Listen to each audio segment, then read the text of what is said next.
that there's an expanding universe because of the redshift of the stars and whatnot, yeah? Mm-hmm. This indicates that there was a singular beginning. And that's the Big Bang Theory, isn't it?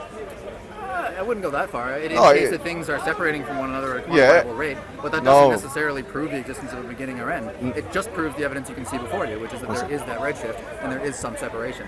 But to jump from that and say that proves the Big Bang Theory is a large leap. No, that's well, hold on. No. Look, think of it this way.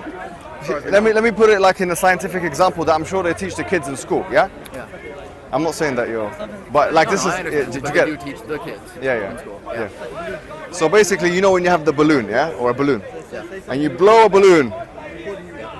Now, if you blow up a balloon, obviously all the edges of the balloon are touching each other in the first instance, yeah. When the balloon is unfilled? Yes, unfilled. No, not all of the edges. I'm sure there are some where they separate by a little bit. Okay, I'm giving you. I mean, for the sake of the example. Okay, sure. Come on. Infinitely contacting balloon. I'm giving. Okay, fine. Yeah. Now you blow up the balloon. Yeah. It's very demonstrative. Yeah. Now you have a balloon. Now the balloon was expanding. Yeah. If you have an expanding balloon like that. It means I had 1 point. From balloons to say that the universe has to have had a Big Bang in order to be expanding, are you? This is not my argument. This is how they did. This is how they explained to me when I was a boy in school in this country, my friend. Yeah. I mean, it's how my atheist science teacher explained to me in GCSE science. I'm sure you were explained in a similar way. They explained. That's how they explain the Big Bang model and they explain the expanding universe. That's a bad teacher. Okay. Let's. Yes. I don't want us to get lost in group discussion. Yes. Here. Yeah. Okay. Fair enough. Wow. That guy's popular. So you have the expanding balloon. See, look. Can I say something? Yeah. Sorry to say this, but some people they say that the Canadians don't have a sense of humor. They're not correct. No. I don't know. But. You've heard this before, yeah? I'm sure. I mean. I've never heard that, but I live in the place, so I wouldn't know. No. Some say that, but today I think you've given us evidence that we can put into our probability generator to. Yeah, I would say I would assume some evidence in favor of there being humor in Canada. Yeah. Go. Tell me now. Okay. Do you get what I'm saying? Okay. No doubt here. Sure. The Big Bang model. The balloon to make it expand.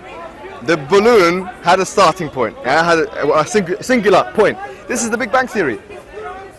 This is the Big Bang, and then it all expanded. That's the Big Bang Theory. Big Bang Theory for this one reason. The Big Bang Theory does not in any way mention or try to prove the existence of an external force acting on the beginning of the universe. The furthest that we've really gone. No, I'm not saying that. But I'm not. So in your example, Max, there's you standing there blowing into a balloon. And also, there's something outside the balloon. There's the room that you're in. Thank you. Now, neither one of those things is part of the Big Bang Theory. There is no Accepted. Externality to the universe. Accepted. There is no force acting. No, the no externality of the universe is not something you can say. It's something you can only be agnostic about. Yeah? Because we're inside the universe. Thank you. Yeah.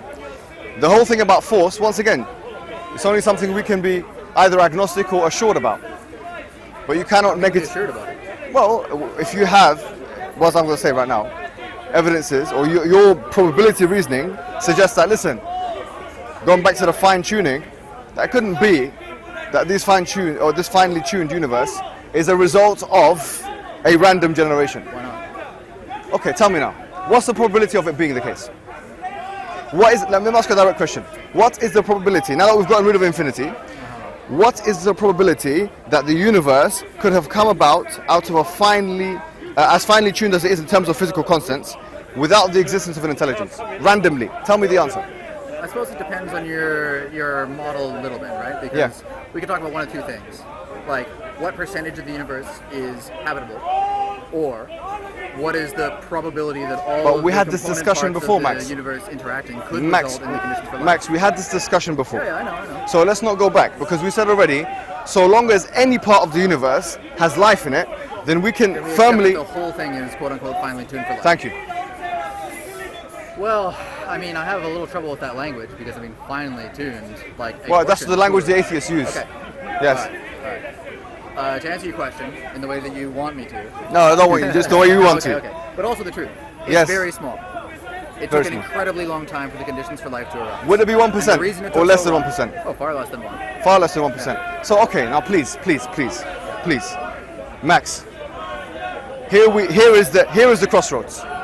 We're standing at the junction, Max. Right, okay? sure. No, seriously. No, this is it. And for all the atheists that are watching this, please ponder. Okay? Please ponder. You started off by saying that your method of conceptualizing truth and false is a probabilistic method. I have just asked you, what is the possibility of the universe coming about random... Pardon? Do you always need to review this much for your audience? It's always good to. What is the probability that the universe came about randomly without an intelligence, and you said far less than 1%, which would suggest that... May I ask you, wait, let me my just... turn? Yes, of course, let me just finish that, yes. Right. That would suggest that over 99, probably 0.9 recurring % of the probability is in line with the idea that there's an intelligent force. No. Okay, now tell me... Massive logic leap, dude. You can't No, do it's that. not. Now tell me, no, hold on. Because the question I asked you, hold on, Max. The question I asked you is that if we're assuming there is no intelligence, what's the probability? And it's all random. You said less than 1%. So that would suggest that if there is an intelligence, that is 0.1% or 99.9% the case. Do you get it? It makes perfect sense. Now tell me why it's a logical leap. Even in statistics, when you draw out a tree diagram, so if something is 1%, the other bit has to be 99, and then it spreads out from that 5%, you work out that 1%. I like this. Good. Nice contribution. Wجزاكم الله خيرا. What's your name, brother? Now, here's how I dismantle your theory. We're standing in the universe where the conditions for life arose. Yeah. So there may be a probabilistic argument to be made that there might have been, an intelligent designer that created the conditions for life, maybe. But we are standing in one in which they did evolve randomly. So now you're talking about the anthropic principle, yeah? Sure. Okay, do you know, even, to be honest with you, yeah? Even Richard Dawkins, you can go online and you check Richard Dawkins, yeah? Actually, I'll take that back. Don't check him out, but check him out on this issue, yeah? Right, Richard Dawkins' anthropic all this principle. stuff out, it's good. Richard Dawkins' anthropic principle, yeah? He himself, he's not in favor of a strong anthropic principle. He said that the idea that you can make the argument that you've just made here, philosophically, and he's not really a philosopher really, it's a weak one. Why? And this is the old-fashioned example, yeah? Of someone, let's say for example, a group of people, a group of police officers, they run after you because maybe you've been a bad guy in Canada or something like that, yeah? You're a serial killer and they put you up against the wall. And then they all shoot you like this with a gun. All of them are shooting at you, maybe at 1 feet distance. All of them are shooting at you, yeah? And then at the end of it, you close your eyes. And then you open your eyes, Max. And you look behind you, Max, and you realize that all the bullets literally were around your body, like that. And you say, look, man. You say, the reason why the bullets didn't hit me is because the bullets didn't hit me. And therefore, the fact that I'm here is proof that the bullets didn't hit me. This is the example of a cyclical argument. It's so weak that even I'm not saying yours, but atheistic proponents don't even make this argument. It's so weak that you should literally put it into the philosophical dustbin. You know the philosophical dustbin. You open up, say, listen, man, this argument, chuck it in there. Yeah, fair. I guess. That's one of the failures. You can't throw, still you have to question it. You can't throw one favor one. That's a good. I want your answer for this. Thank you for that contribution. Yes. My answer to what? Whether or not we should. No. We're using probability. Okay. We are using probability. All right. So you've used the anthropic principle. We put it into the dustbin. Now what are we going to do? You said that I could ask you a question in return. Of course, Max. All right. Of course. So in an evidence-based fashion, what is the probability that this universe has been created by something external to it? And how can you possibly know that as someone from within the universe? Because as you acknowledged yourself earlier on, if you're inside the universe, you can have no knowledge of anything outside of it. So how is it that you presume knowledge if there is an intelligent creator? Say the question. Make the question clear again. So go on. Because these are two questions, yeah? Let me just make sure. Sorry. You stated that as a being existing inside the universe, yes, you can have no knowledge of anything outside of it. No knowledge. No, you did. You can have no knowledge. How if you're inside the room, you can't know about the room, right? Yeah, you okay. Agreed. If we're inside the universe, we can't know about anything. You can have limited knowledge using empiricism. So I understand your probabilistic argument Max, can I just make one qualification? All right. You can have limited knowledge using empiricism because we're not able to perform the scientific method outside the universe because we're just simply not there. But I would maintain that using logical methods of deduction, induction, abduction, you can come to conclusions about that which is outside of the universe. Just to be clear. Go ahead. I don't know that I fully accept that. But Why not? anyways, why not? Why not? Yeah, because we're within the universe, right? So Yeah, so what? What does that show? What does that, who cares? so we can theorize about things outside of it, but coming to conclusions about things outside of it is a bit presumptuous, don't you think? No. I think that based on the evidences of what's inside, you can make conclusions and deductions about that which must be outside. Okay. Well, I'll admit this. I haven't eaten since breakfast, and I did make a mistake there. I allowed you to trap me in the probabilistic argument, so kudos for that. But I will now ask you my question. What evidence do you have to support the existence of your God that doesn't come from a tome, something written down by other human beings? What evidence do you have? I have not spoken about any here book. now? I know. But you have a belief system that comes from somewhere, and I can fairly confidently assert that you didn't just generate it yourself. Would that be fair to say? I would say, listen. Because if so, you're committing to being part of a belief system that no one else here is. Listen, I'm just saying, you told me here now, something about a book or something, yeah? I've not mentioned one religion, nor Christianity or Islam or Judaism or Hinduism. It's the probability of intelligent design, right? That's where you're driving. I'm just talking about some physical realities, okay? Yeah. So I don't know why you've made that point, that red herring, or that straw man argument. And as you've mentioned before, straw man. of course it's a straw man.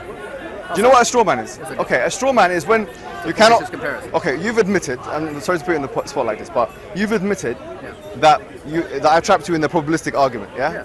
But why should it be a trap? Why don't you just accept the conclusions that we've Well, I reached? guess- so here's something that I did say, and it is on the record. So Yes. you can go back and check if you like. Go on, Max. I said that in reality, my belief system is based on two things: probability and evidence. Sorry, do you mind if I answer this call? Yeah, I do actually. Because this guy's been No, I calling. mind. Okay. All right. Sorry, Max. Well, it's all right, man. But if you want to do this and put me in front of your camera, then you got to stay on message. You're right. No, you're right. So, probability and evidence, right? So you're right that it is incredibly unlikely that the conditions for life would arise, Yeah. and yet they seem to. And you can make an argument that that might be seen as evidence for the possibility of an external force acting, right? That's what I've just done. Yeah. No, I understand that. Yeah. But let me ask you this then. Yes, sir. You believe in some force that is active externally on our universe to create life, do you? Some force. Yeah, a force. That is what? You believe in a force that acted external from us onto our universe to create life, right? That's correct. Yeah, you do. Okay, so do you think that force is sort of an ethereal, all-encompassing force, or is it more specific? Does it have more concern with, say, the inhabitants of Earth and the inhabitants of other planets? Well, these issues to do with my philosophical preferences have nothing to do with the existence or non-existence of the force. So if you're saying, do I believe in the force, we have to presuppose the existence of the force.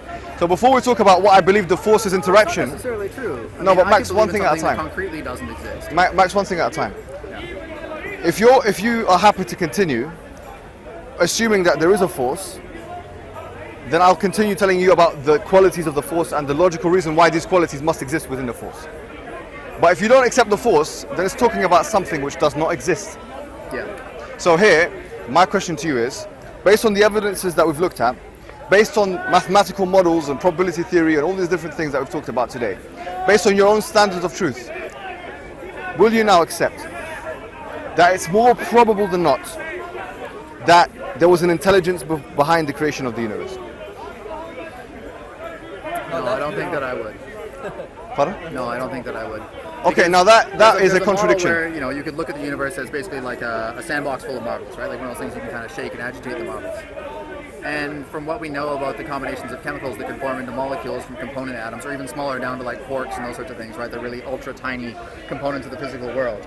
Random interaction in a theoretically infinite, but even if it's not infinite, a very vast universe will produce chemical reactions just by atoms colliding over time, right? Do you accept that? Say that. So, say yeah, again, sorry, those guys are loud. So, do you accept that in even a very large universe, let's put infinity aside for a second because that seems to be a contentious issue. but- When you talk about, are you talking about time? Large in terms of quantifiable space or time or both or what? Let's say both. Both Okay, are no necessary problem. for this Because model. we do live in a very big universe. I mean, Yeah, so I'm it's just, very- let's say it's just yeah. very big and not infinite, just for the sake of fun. Okay. And that it contains a very large number of component parts, right? And they all interact randomly. And so over time, many meaningless interactions occur, the kind that just turn into a little bit of heat or a little bit of light, or just don't do anything at all. Two atoms collide and they go boink because they're not chemically compatible, right? but over time, some of them will combine into more complex molecules. Now, those molecules will fly around randomly, and again, the great majority of those collisions are going to result in nothing, but some of them will result in something, and through that increasing complexity over time, you could arrive at the necessary conditions for life without an intelligent external force acting on the universe. That's not what I'm talking Can I about. just say, Yes. you've actually inserted a law by doing that. You know, when you said when they combine and some of them react. Yeah. How do you know this is light? How do you know this is heat? How do you know when they combine? You've actually inserted laws. So what you're trying to do is... No, I can answer that. Yeah, So then the come back on- laws that I've inserted into my argument are ones that are based on the body of scientific research that we've done so far. So like I said earlier, I cannot tell you with 100% certainty that when you apply ink to a letter and press it into this page, it's going to make a letter. It's very likely, and it's a reliable business. I would have no problem starting up a printing press tomorrow and making books, because I'm pretty damn certain that every time I try to make a book, I'm going to come up with a book. Yeah. But it is possible that every once in a while it's going to explode. And I can't tell you with 100% certainty that it's not. So those physical laws that I'm talking about are physical laws that are very well supported by all kinds of things. Like most of us have a smartphone in our pocket. Its operations are based on our understanding of the physical laws. Do they sometimes go wrong? Do we have battery fires? Yes, but most of the times the batteries just charge and release energy as they're designed to. So you're right. I did insert some physical laws, Yes. but they're very well supported. And by all means, if you can But where disprove did the law- who gravity is the law or get- the availability we don't want of to- carbon to bond with oxygen, then do it. The only thing we really want to do is say that these laws are not random. Where did the laws come from? That's what I'm That's a trying good to question. say, because Where did the laws actually come from? Did the laws? Yeah, No, where did the I laws come understand from? you, Yeah, where did the laws come from? We don't have absolute knowledge of where they came from. Let him answer, It's please. presumptuous. Sorry, I didn't hear what you said because Beyond your understanding. Guys, if you want to debate, you got to do it off camera or later. Not Sorry. that I don't want to hear what you have to say. I do. But... yeah, go ahead. Sorry. Okay, so laws based on experimentation. Where did they come from?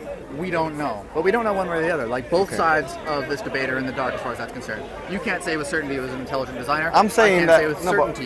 you can't and say I want to but- be clear. It's very likely that wasn't the case, but I cannot say with 100% Max. certainty. What? Max. Well, This- well, Max, no. all right. No. maybe, Let me tell you maybe. something. Let me tell you something. Philosophically, Yeah. let me tell you something. Philosophically, there is nothing in the whole of philosophy which you can say is A, incorrigible completely, which means, you know what incorrigible means. Number two, that you could say could be said absolutely with certainty. Yeah, okay. It's all based on likelihood. Thank you. Yeah. This is So now why. back to the probability This is argument, why. Thank you. Honestly, everything's probability. Everything is probability. Now, that is why everything is faith. That's the thing is about atheists and agnostics is that they presuppose that religious people are the only ones who have faith. So they can make themselves feel good about themselves, self-aggrandize in a narcissistic type way, pointing the finger of blame at the backward. I'm not saying that's what you do. Yeah, sure. But the backward religious I said type. agnostic earlier, so you gotta remember that. Not you. I'm not making this just point. those other But atheists. because those other atheists that say, look, you guys believe in the fairy tales of the old and you have no evidences and you have faith and blind faith at that. This is a disingenuous philosophical position. Everyone has some kind of faith. We base the faith on probabilistic type reasoning. Yeah. Today I've shown you, and you've come to a conclusion almost, but I don't know why you're not admitting it. The reason is this.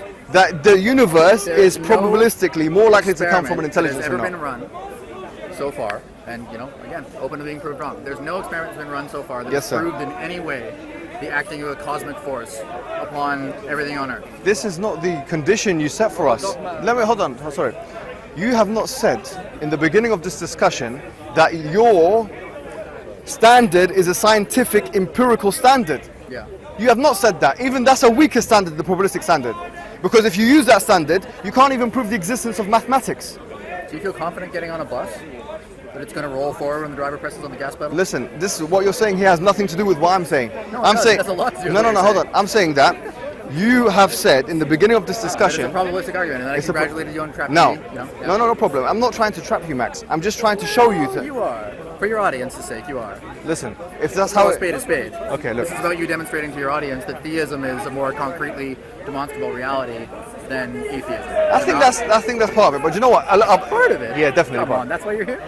Probably that's the majority that's of the the bulk reason. of why That's the you're bulk. here. Yeah, okay, I take that. I'll not only demonstrate to the audience, but to the interlocutor as well. Yeah. Yeah, sure. So here, I'm saying to you, it seems like you call it a trap. I don't know why you call it. Why are you calling it a trap? Because it was a well-constructed argument, and I didn't think before I spoke, and therefore you got me into a position where I had to admit do you know intelligent design was low. Max. But I don't accept that as adequate proof of the existence of a designer. Fine, I will leave it as that. You know why I will leave it as that? What's that? Because I personally believe you have contradicted your own truth standard. You've almost said that there's 99% possibility, 99.9 recurring percent of possibility that the universe came out not as a result of randomness, which would necessitate non-randomness, which would necessitate a By force. the very nature of probability, everything that has a representative number tied to it, right? Like every chance could occur, right?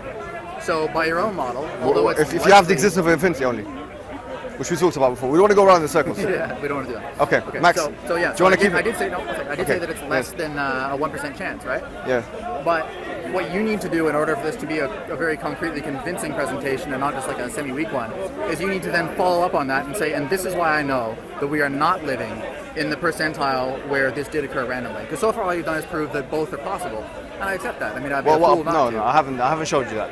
I've showed you that the universe has a 99.9 recurring percent chance of not coming about randomly, which would necessitate that it has to have come about non-randomly, which would necessitate a organized force. And you're saying that you don't want to believe that. So this is I personally believe, is intellectual dishonesty.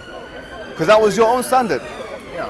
And that's why you call it a trap. But why call it a trap? It's not a trap. You're in a trap. I think I did actually. Let's back up a step. Believe that much. 99% is not easy number. No, hang on. What makes you believe that? Hang on. Just 1 second. I realized I made a mistake. Okay. In an infinite universe. No, I'm fine. Fuck it. You want to end this thing? Okay. Yes. Listen, Max. I think the best thing to do is me and you have a conversation off cameras, because I think there's a feeling that we're doing it for the sake of the audience. So we'll do it maybe. Well, let me just dismantle that really quick. Yeah. You wouldn't have a bunch of cameras if you weren't doing it for the sake of an audience. So I'm doing it for the sake. I'm doing it for the sake of the audience. I want the audience to be acquainted with the arguments, and I want an interlocutor to provide the devil's advocate position. And you've done a good job in doing that. Yeah. But I'm saying that if you want to do it afterwards as well, we can do it afterwards as well. I may. All right, we'll talk about it. You're invited to dinner. We're going to break our fast after. You're up, buddy. Sorry.